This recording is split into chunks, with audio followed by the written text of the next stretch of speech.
പശ്ചിമേഷ്യയുടെ ഹൃദയത്തുടിപ്പായ Hormuz കടലിടുക്കിന്റെ ആഴങ്ങളിൽ വീണ്ടും സാമ്രാജ്യത്വ ശക്തികളുടെ അഹങ്കാരത്തിന് മേൽ ഇറാന്റെ പരമാധികാരം വിജയം കുറിച്ചിരിക്കുന്നു. ലോകത്തിനു മുന്നിൽ സമാധാനത്തിന്റെ വക്താക്കളായി ചമയുകയും എന്നാൽ അണിയറയിൽ അതീവ രഹസ്യമായ ചാരതന്ത്രങ്ങൾ മെനയുകയും ചെയ്യുന്ന അമേരിക്കൻ ഇരട്ടത്താപ്പിനേറ്റ കനത്ത പ്രഹരമാണ് IQ-4C ട്രൈറ്റൺ എന്ന ആകാശഭീമന്റെ പതനം. ഇറാനും അമേരിക്കയും തമ്മിലുള്ള വെടിനിർത്തൽ ധാരണയുടെ ആവേശം ലോകമെമ്പാടും പടരുമ്പോൾ ആ കരാറിലെ മഷി ഉണങ്ങും മുൻപേ ഇറാന്റെ അതിർത്തികളിൽ അമേരിക്കയുടെ ചാരക്കണ്ണുകൾ വട്ടമിട്ടു പറന്നത് അങ്ങേയറ്റം പ്രകോപനപരവും ധിക്കാരപരവുമാണ്. ഹോർമൂസ് കടലിടുക്ക് അന്താരാഷ്ട്ര വ്യാപാരത്തിന് തുറന്നു നൽകുമെന്നും സമാധാനത്തിന്റെ പുതിയൊരു പുലരി പശ്ചിമേഷ്യയിൽ ഉദിക്കുമെന്നും ഇറാൻ ഭരണകൂടം പ്രഖ്യാപിച്ചതിന് പിന്നാലെ വെറും 48 മണിക്കൂറിനുള്ളിൽ നടന്ന ഈ കടന്നുകയറ്റം അമേരിക്കയുടെ ഗൂഢലക്ഷ്യങ്ങളെയാണ് പച്ചയായി തുറന്നു കാണിക്കുന്നത്. ഏതാണ്ട് 1856 കോടി രൂപ ചിലവഴിച്ച് നിർമ്മിച്ച ലോകത്തിലെ തന്നെ ഏറ്റവും അത്യാധുനികമായ നിരീക്ഷണ സംവിധാനം എന്ന് വാഴ്ത്തപ്പെട്ട ഈ ഡ്രോൺ ഇറാന്റെ ആകാശ സീമകളെ തൊടാൻ ശ്രമിച്ചത് വെറും ഒരു സാങ്കേതിക നീക്കമല്ല, മറിച്ച് ഒരു രാജ്യത്തിന്റെ അന്തസ്സിനെ പരസ്യമായി ചോദ്യം ചെയ്യലായിരുന്നു. എന്നാൽ തങ്ങളുടെ മണ്ണും വിണ്ണും സംരക്ഷിക്കാൻ പ്രതിജ്ഞാബദ്ധരായ ഇറാന്റെ കരുത്തിനു മുന്നിൽ ഈ കോടികളുടെ സാങ്കേതിക വിദ്യ വെറും കളിപ്പാട്ടമായി മാറിയെന്നതാണ് യാഥാർത്ഥ്യം. ഇറ്റലിയിലെ താവളത്തിലേക്ക് മടങ്ങുകയായിരുന്നു എന്ന് അവകാശപ്പെടുമ്പോഴും തന്ത്രപരമായ ഹോർമൂസ് ജലപാതയ്ക്ക് മുകളിൽ ഈ വിമാനം നടത്തിയ അസ്വാഭാവിക നീക്കങ്ങൾ ഇറാന്റെ സുരക്ഷാ സൈന്യം ഓരോ നിമിഷവും കൃത്യമായി നിരീക്ഷിക്കുന്നുണ്ടായിരുന്നു. ഒടുവിൽ ഗത്യന്തരമില്ലാതെ കോഡ് 7700 എന്ന അപകട സന്ദേശം അയച്ച് കടലിന്റെ ആഴങ്ങളിലേക്ക് ഈ അമേരിക്കൻ അഹങ്കാരം മുങ്ങിത്താഴുമ്പോൾ അത് ലോകത്തിന് നൽകുന്ന സന്ദേശം വളരെ വ്യക്തമാണ്. ഇറാന്റെ പരമാധികാരത്തിന് നേരെ ഉയരുന്ന ഏതു കൈയും വെട്ടിമാറ്റാൻ ഈ ജനത പ്രാപ്തരാണ് എന്ന സത്യം വാഷിംഗ്ടൺ ഇനിയെങ്കിലും തിരിച്ചറിയേണ്ടതുണ്ട്. പതിറ്റാണ്ടുകളായി ഉപരോധങ്ങൾ കൊണ്ട് ഒരു രാജ്യത്തെ തളച്ചിടാമെന്നും അവരുടെ ശാസ്ത്ര സാങ്കേതിക വിദ്യയെ തകർക്കാമെന്നും മോഹിച്ച പടിഞ്ഞാറൻ ശക്തികൾക്കുള്ള കനത്ത തിരിച്ചടിയാണ് ഇത്. പശ്ചിമേഷ്യയിലെ സമാധാനം എന്നത് അമേരിക്കൻ വിമാനവാഹിനി കപ്പലുകളുടെയോ അത്യാധുനിക ഡ്രോണുകളുടെയോ സാന്നിധ്യമല്ല, മറിച്ച് ഈ മേഖലയിലെ രാജ്യങ്ങളുടെ പരസ്പര ബഹുമാനമാണ് എന്ന് മനസ്സിലാക്കാൻ വൈറ്റ് ഹൗസ് തയ്യാറാകാത്തിടത്തോളം കാലം ഇത്തരം നാണക്കേടുകൾ അവർക്ക് ആവർത്തിച്ചുകൊണ്ടേയിരിക്കും. സമാധാന കരാറുകളിൽ ഒപ്പിടുമ്പോഴും രഹസ്യമായി ചാരപ്പണി നടത്താൻ ഡ്രോണുകളെ അയക്കുന്ന ഇത്തരം നീക്കങ്ങൾ മേഖലയിലെ സ്ഥിരതയെ തകർക്കാൻ മാത്രമേ ഉപകരിക്കൂ. ഇറാന്റെ വിപ്ലവ ഗാർഡുകൾ ഓരോ നിമിഷവും അതിർത്തികളിൽ ജാഗരൂപരാകുമ്പോൾ വൻ ശക്തികളുടെ ഇത്തരം കടന്നുകയറ്റങ്ങൾ ഹോർമൂസിന്റെ തിരമാലകളിൽ അന്ത്യം കുറിക്കുമെന്ന് ഉറപ്പാണ്. ഇത് വെറുമൊരു അപകടമല്ല, മറിച്ച് ഇലക്ട്രോണിക് വാർഫെയറിലും പ്രതിരോധ സാങ്കേതിക വിദ്യയിലും ഇറാൻ കൈവരിച്ച വിസ്മയിപ്പിക്കുന്ന മുന്നേറ്റത്തിന്റെ അടയാളം കൂടിയാണ്. അമേരിക്കൻ സൈന്യം ഇതിനെ ഒരു സാധാരണ സാങ്കേതിക തകരാറായി ചിത്രീകരിച്ച് ലോകത്തിനു മുന്നിൽ മുഖം രക്ഷിക്കാൻ ശ്രമിച്ചേക്കാം. അങ്ങനെ ശ്രമിച്ചിട്ടുമുണ്ട്. എന്നാൽ ആധുനിക യുദ്ധതന്ത്രങ്ങളിൽ ഇറാൻ കൈവരിച്ച സ്വയം പര്യാപ്തതയും ശത്രുവിന്റെ കണ്ണു തള്ളിക്കുന്ന തരത്തിലുള്ള അവരുടെ സൈനിക വളർച്ചയും ഇന്ന് ലോകം ചർച്ച ചെയ്യുകയാണ്. $200 മില്യൺ ഒരു ഡ്രോൺ തകരുമ്പോൾ അത് സാമ്പത്തികമായി വലിയ നഷ്ടം മാത്രമല്ല, മറിച്ച് വൻ ശക്തികളുടെ അപ്രമാദിത്വത്തിന് പശ്ചിമേഷ്യൻ മണ്ണിൽ ഏൽക്കുന്ന വലിയൊരു മുറിവ് കൂടിയാണ്.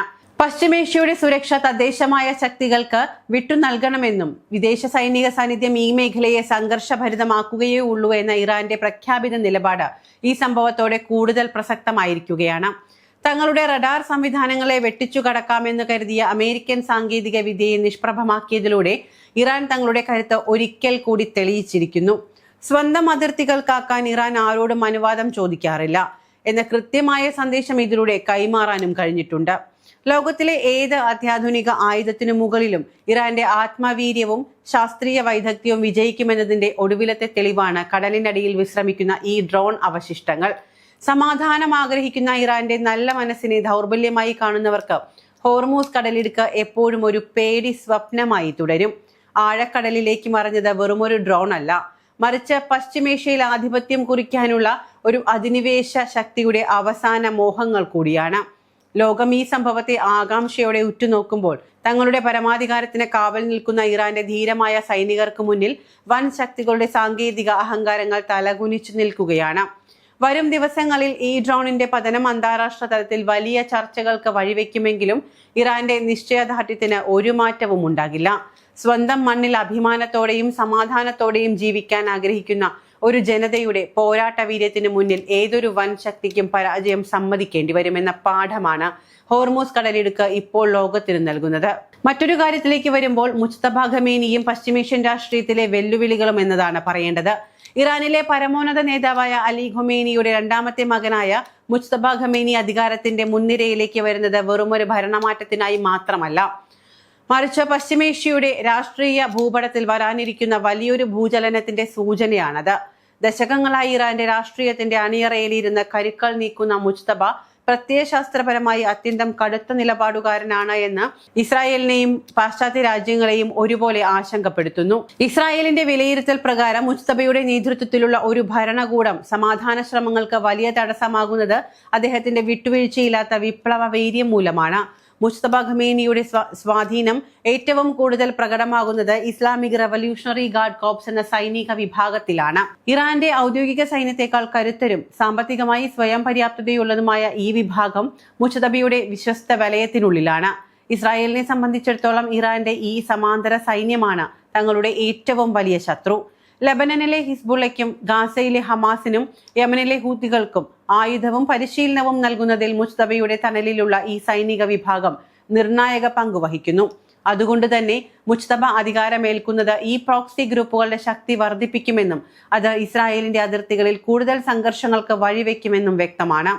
പ്രത്യയശാസ്ത്രപരമായി നോക്കിയാൽ ഇസ്ലാമിക വിപ്ലവത്തിന്റെ മൂല്യങ്ങളിൽ ഒട്ടും വിട്ടുവീഴ്ചയില്ലാത്ത ഒരു ഭരണകൂടത്തെയാണ് മുജ്തബ പ്രതിനിധീകരിക്കുന്നത്. മുൻപത്തെ പല ഇറാനിയൻ പ്രസിഡന്റുമാരും പാശ്ചാത്യ രാജ്യങ്ങളുമായി നയതന്ത്ര ചർച്ചകൾക്കും ആണവ കരാറുകൾക്കും തയ്യാറായപ്പോൾ മുജ്തബ അത്തരം നീക്കങ്ങളെ എന്നും സംശയത്തോടെയാണ് വീക്ഷിച്ചിരിക്കുന്നത്. ഇസ്രായേലിനെ സംബന്ധിച്ചിടത്തോളം അത് അത്യന്തം അപകടകരമായ ഒരു സാഹചര്യമാണ്. കാരണം ചർച്ചകളിലൂടെയുള്ള പരിഹാരത്തെക്കാൾ സൈനികമായ കരുത്തു പ്രകടനങ്ങൾക്കായിരിക്കും ഈ പുതിയ ഭരണകൂടം ഊന്നൽ നൽകുക. എബ്രഹാം ഉടമ്പടിയിലൂടെ ഇസ്രായേൽ ഉണ്ടാക്കിയെടുത്ത പുതിയ സുഹൃത്ത് ബന്ധങ്ങളെ തകർക്കാൻ ഇറാൻ കൂടുതൽ തീവ്രമായി ശ്രമിക്കുമെന്നും ഇസ്രായേൽ കണക്കുകൂട്ടുന്നു. മേഖലയിലെ ആണവ പന്തയമാണ് മറ്റൊരു പ്രധാന വിഷയം. മുജ്തബയുടെ സ്വാധീനത്തിലുള്ള ഭരണകൂടം ഇറാന്റെ ആണവ പദ്ധതികളെ കൂടുതൽ വേഗത്തിലാക്കാൻ സാധ്യതയുണ്ട് എന്ന് ഇസ്രായേൽ മുന്നറിയിപ്പ് നൽകുന്നു. അന്താരാഷ്ട്ര മുന്നറിയിപ്പുകളെയും നിയന്ത്രണങ്ങളെയും മറികടന്നുകൊണ്ട് ആണവായുധം നിർമ്മിക്കുന്നത് ഇറാൻ ഒരിക്കലും ഒരു ആണവായുധം പ്രയോഗിക്കാനുള്ള തത്രപ്പാടിലല്ല, മറിച്ച് തങ്ങളുടെ ശാസ്ത്രത്തിനും പുരോഗതിക്കും രാജ്യത്തിന്റെ വളർച്ചയ്ക്കും വേണ്ടി മാത്രമാണ്. പക്ഷെ ഇത് മനസ്സിലാക്കാതെയാണ് ഇസ്രായേൽ ഇറാനെതിരെ നിരവധി ആരോപണങ്ങൾ പടച്ചുവിടുന്നത്. ഇസ്രായേലിന്റെ രാഷ്ട്രീയ നിരീക്ഷകർ പറയുന്നത് മുജ്തബ അധികാരത്തിലെത്തുന്നത് ഇറാന്റെ ആഭ്യന്തര വിഷയത്തിലും രാഷ്ട്രീയത്തിലും മാറ്റങ്ങൾ വരുത്തുമെന്നാണ്. ചുരുക്കത്തിൽ മുജ്തബ ഖമേനിയുടെ നേതൃത്വം പശ്ചിമേഷ്യയിൽ മുൻകാലങ്ങളിൽ ഉണ്ടായിരുന്ന സമാധാനത്തിനല്ല, മറിച്ച് കൂടുതൽ ശക്തമായതും അഭിമാനത്തിന് പോറലേൽക്കുന്ന സമയങ്ങളിൽ കൃത്യമായതുമായ മറുപടി നൽകാൻ തന്നെയാണ്. ഇസ്രായേലിനെ സംബന്ധിച്ചിടത്തോളം പുതിയ ഭരണകൂടത്തിന്റെ ഓരോ നീക്കവും അവരുടെ നിലനിൽപ്പിനുമേലുള്ള ഭീഷണിയാണ്. ലോകം മുഴുവൻ ഈ അധികാരമാറ്റത്തെ ഉറ്റുനോക്കുമ്പോൾ വരും വർഷങ്ങളിൽ പശ്ചിമേഷ്യൻ മണ്ണ് കൂടുതൽ പ്രക്ഷുബ്ധമാവുക തന്നെ ചെയ്യും. കാരണം അവിടെയുള്ളത് നിലപാടുകളിൽ മാറ്റമില്ലാത്ത നേതാവാണ്. തങ്ങളുടെ പൂർവികർ കാണിച്ചു തന്നതെന്തോ അതിനെ കൃത്യമായി പാലിക്കാൻ താല്പര്യമുള്ള, അതിന് ശക്തിയുള്ള ഒരു നേതാവാണ് മുജ്തബ. അതുകൊണ്ട് തന്നെ ഇറാന്റെ നീക്കങ്ങൾ ഇസ്രായേൽ ഭയക്കുക തന്നെ ചെയ്യണം. കാരണം ഇനിയൊരു വിട്ടുവീഴ്ച ഇറാന്റെ ഭാഗത്തു നിന്നും ഇസ്രായേൽ പ്രതീക്ഷിക്കരുത്.